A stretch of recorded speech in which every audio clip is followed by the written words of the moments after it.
በመጀመሪያ በራሱ በክርስቶስ በመቀጠል በተማሪዎቹ በሐዋርያት በኩል የነበረውና የቀጠለው አጋንንትን ክፉ ኃይልን ከሰዎች የማስወጣቱ ተልእኮ በመጀመሪያ በራሱ በክርስቶስ በመቀጠል በተማሪዎቹ ሐዋርያት በኩል የነበረውና የቀጠለው አጋንንትን ክፉ ኃይልን ከሰዎች የማስወጣቱ ተልእኮ የሐዲስ ኪዳኑ ነጻነት አንድ አካል ነው። ሰዎችን ከሚታየው ፈርዖን ማላቀቅ የሙሴ ሥራ ሲሆን ሙሴ ምሳሌው የሆነለት የክርስቶስ መንፈስ ደግሞ ሰዎችን ከማይታየው እስራት ነፃ ያወጣል። መጽሐፈ ኪዳን በልቦና ፍትወታት ኃጣውአን ድል እንነሳ ዘንድ ድል መንሳቱን የሰጠህን ሲል ያመሰገነው ይህንን ነው።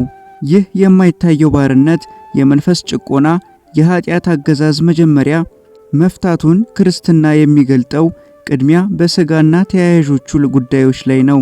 በመቀጠል አማርኛ መጀመሪያ ነጻነቱን መገለጡን የሚሰጠው በሥጋ በኩል ጀምሮ ነው።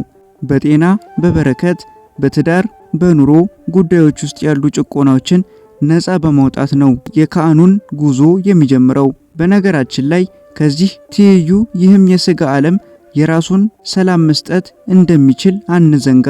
ብሉይም ዓለም በአስተምህሮት ቋንቋ የፍዳ ዘመን እየተባለ ይጠራ የነበረው ከነፍስ እስራት ድንቁርና የተነሳ ነው።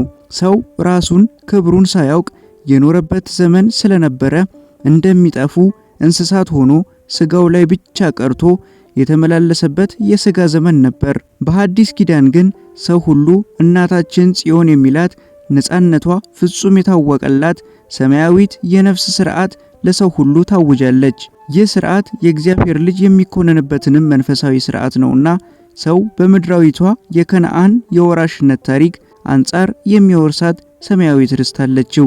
ይህች ርስት በምስጢር አነጋገር የሰው የነፍሱ ምልአት የሚታወቅበት ራሱ እግዚአብሔር የሚገኝበት ታላቅ ሀብት ናት። የተወደዳችሁ የልዑል እግዚአብሔር ቤተሰቦች የፊታችን ሰኔ 8 2017 ዓ.ም መልአከ መንክራት መምህር ግርማውን ደግሞ እንደተለመደው በአያት ቅዱስ ፋኑኤል ቤተክርስቲያን ምዕመናንን ለጸበልና ለፈውስ አገልግሎት ሊያገለግሉ ይመጣሉ። ይህንን መረጃ ላልሰሙ ለሌሎችም አዳርሱ። ሁላችሁም እንዳትቀሩ። ጸባኦተ እግዚአብሔር ከሁላችሁ ጋር ይሁን።